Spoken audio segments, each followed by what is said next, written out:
buenos días. ¿Cómo estás? Muy bien. Qué bueno. Bien, gracias. ¿Me ayudas? Thank you. Muchas gracias. De nada.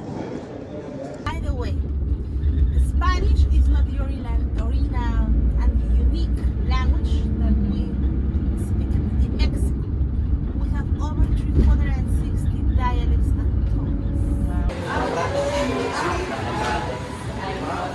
Super welcome. We're really happy about this class and we're doing really nice stuff today. We're doing 2 different enchiladas that they're gonna be so delicious.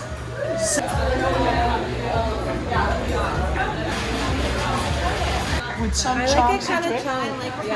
Don't go.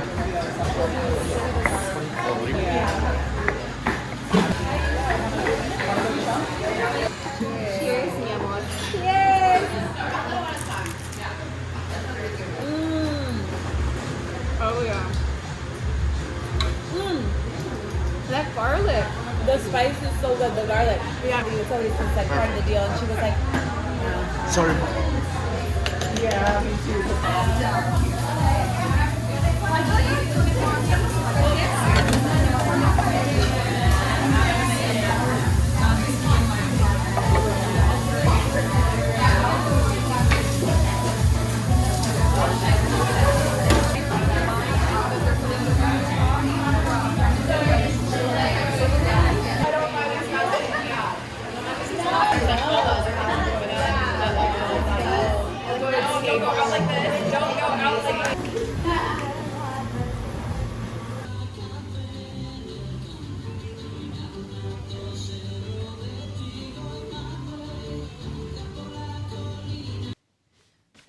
It's day 4 of the pole retreat.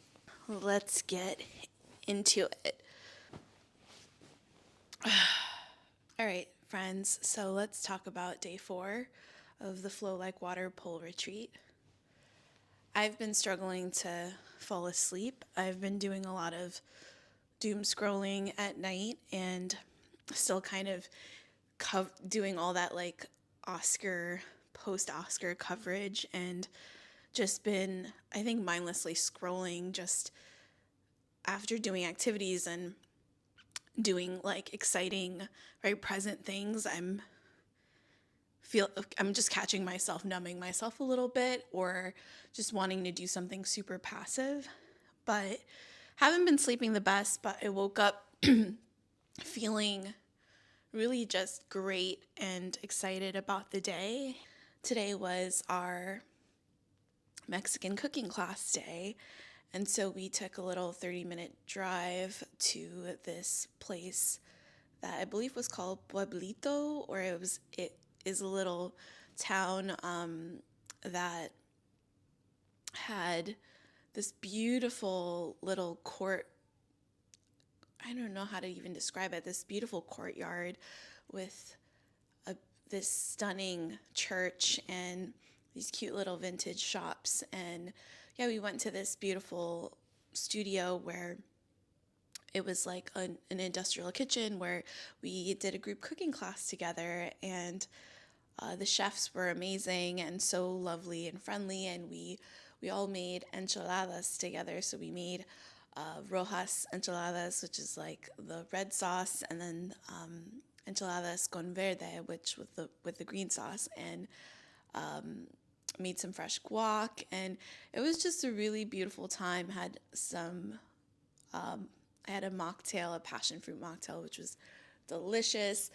And yeah, it was really fun. We first started off by making the fresh guac and with the mortar and pestle, and smashing the garlic with the sea salt and creating this beautiful paste, and then adding the guac and the cilantro and the tomatoes and the lime and the onions. That guac was delicious. And then the chefs kind of just like randomly selected people to do different parts of the enchilada making, and I got very funnily enough, I got chosen to do the frying, which is the one thing I absolutely hate doing in the kitchen, is frying, because I'm one of those people that, like, if the frying pan is on and there's hot oil, I am like so hesitant and scared to get splattered by hot oil, because that happened so many times when I would help my mom as a kid.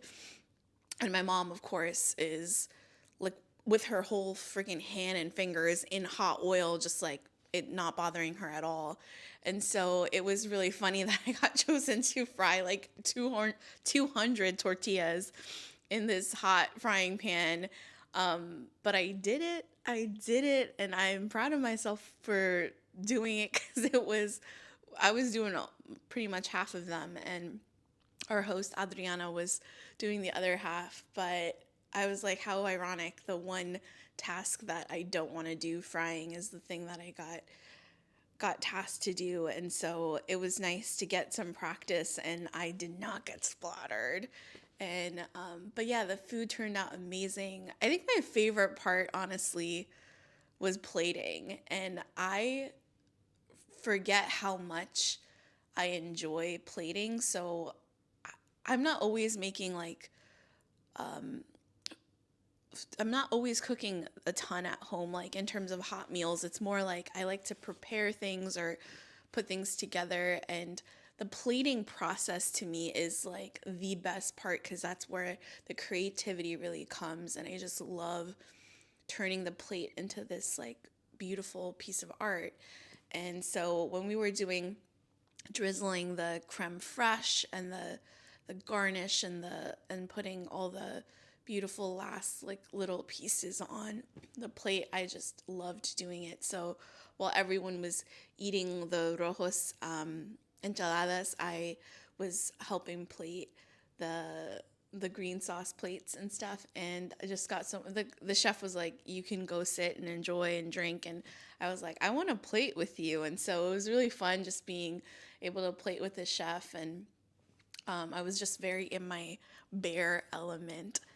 But yeah, the cooking class was so fun, and the area that we went to just felt like this really beautiful portal and sanctuary. And it was so lovely. We just had such a good time. We were all just having our, like, getting to know each other more and having deeper conversations. And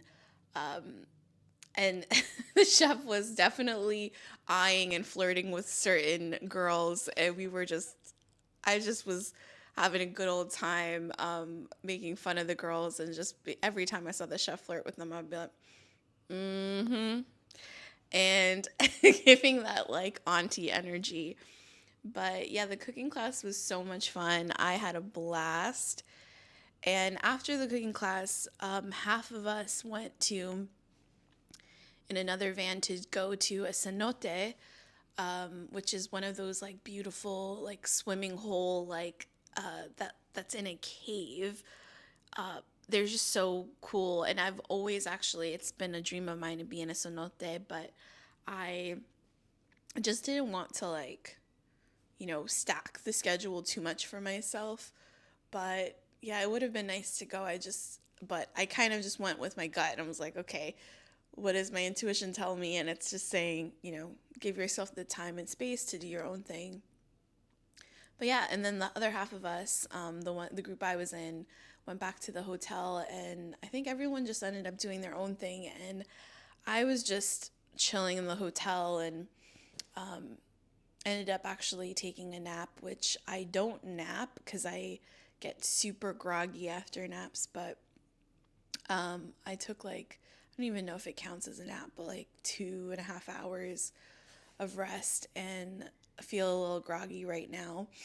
But yeah, I got up a little while ago, and I wanted to go to this really cool burger place, but didn't want to eat too much, something heavy, because I'm not feeling that hungry because of the big lunch and the big meal we had together after the cooking class. So I ended up just going to the same spot I went to yesterday and get the tostados with some steak on top with some avocado, and it was just simple. And I'm that type of person, when I go travel somewhere and I try something and I like it, I'll kind of just keep going and keep ordering the same exact thing, because when I'm traveling, I just don't want my stomach just likes having the same meal. And so, yeah, I am feeling good. I also just, I don't know how to describe what I'm feeling. I'm feeling maybe a little homesick, and I miss my dog, I miss my partner, and I've been feeling that, like, before I came on this trip, I went through a few weeks of just a lot of tough things where I was hit with this like huge kind of depressive wave, and then I got really, really sick. I got cold, and then it went into bronchitis and pneumonia and all of that stuff. And then I just came right onto this trip. So I think what I'm feeling is a little bit of this like unsettling. There's like what it feels like is this spiritual debris in my heart that hasn't been fully processed, because I kind of just have, this year has, as soon as the year kicked off, I just threw myself into a lot of work and projects, and then got really sick, and I'm now in this retreat, and I haven't really felt like I've found my footing. And so there's this like unsettling feeling I have in my spirit where like the only way I can describe it is it feels like I haven't arrived yet. So it feels like there's a disconnect, even though I know I'm in Mexico and it's this beautiful experience, and I'm really enjoying like all the activities, and I feel very present and nourished by all like the cultural things I'm doing and all of that stuff. It feels like there's this just leftover debris that needs to be tended to. And I did my meditation again this morning, but there still feels like there's only so much you can do with a 20-minute meditation. And I watched this video of Geshe Michael, one of my meditation teacher's teacher, and he mentioned something about how like the meditation you're doing is like you don't have actually any say in what comes up during that meditation, because whatever is coming up is actually just the seeds you planted last week. So whether or not you have a great meditation is already decided in a way. And so that's what I'm experiencing now. Is like this morning I did the meditation, and it is very clear to me that there is some like unfinished work that's happening, and I'm trying to like be like, okay, I'm on to the next thing. I'm here now. Like I want to be here now. Like I want to be clear. I want this clarity right now. But today I'm just ripening a fruit that like, not even ripening a fruit, but I'm only being able to experience the karma of what I've planted, a week ago or even probably a month ago. And it's still just like slowly catching up. So there's this unsettling feeling that I'm trying to work through and move through and understand what it is. This is also like my first time being on vacation where I am not over fantasizing the escape. There was like, it's been interesting because a lot of like women that I've spoken to who are on this trip, they're like, my life suck, and I really needed this. This trip is like this thing that helps me, and there's no judgment there, because that's exactly how I felt in the past too, is like, God, this trip is gonna like help me feel better because it's removing me from like my day-to-day and stuff. But there's this beautiful feeling that I feel for the first time, which is, even though I'm on vacation, I don't want to escape my life. Like I'm actually looking forward to going back. And I'm also really, really looking forward to the fact that I can I don't feel like I need these trips to like to be happy. And that sounds crazy because I'm a Sagittarius, and we thrive off that adventure and that the newness of it all. And I definitely needed the change of scenery. That's for sure. I needed a little bit of that shift in energy, but I'm no longer having this need of like needing to escape my life, which is this really beautiful thing. Like, and it reminded me a lot of like, during meditation teacher training, when we did our graduation speeches, a lot of people had a very similar story of there were a few people in meditation teacher training who had traveled the world and been to so many different countries, and like they were sharing pictures and videos of all their adventures around the world. And I was getting like jealous, like looking at these like certain people who had been to countries and places that I've only dreamed of and are on my bucket list still.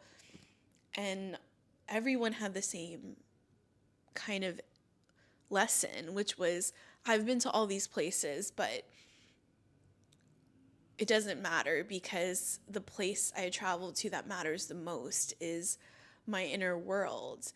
And I feel that so deeply right now. And I don't know why I'm getting emotional, but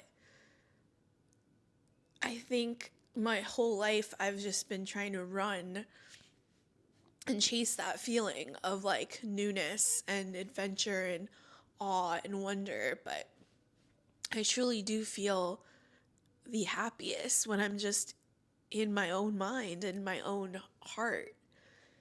And I can genuinely say that's such a new feeling for me, and it just makes me think of these like speeches that my friends gave. And I'm like, it's so true. I'm in Mexico, but I close my eyes, and when I meditate, I just feel the most happy without needing all of this. And that's like it's such a crazy, crazy experience for me because I've never felt that before. And even though as I'm working through this kind of residual debris that I'm still trying to work through, this unsettling feeling, I do have this deep gratitude and love for feeling exactly what they spoke about. The traveling to your inner world and being able to like find the peace within yourself is so freeing, because it makes me know that I'm having this experience, and there's so much gratitude for it, but it is not the thing that will I don't need the passport and the plane and the hotel to sustain something within myself. It's just already there, and there's this peace that I've never felt before, and I feel really, really, really great about experiencing that for the first time.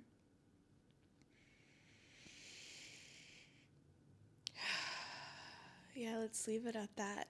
Day 4.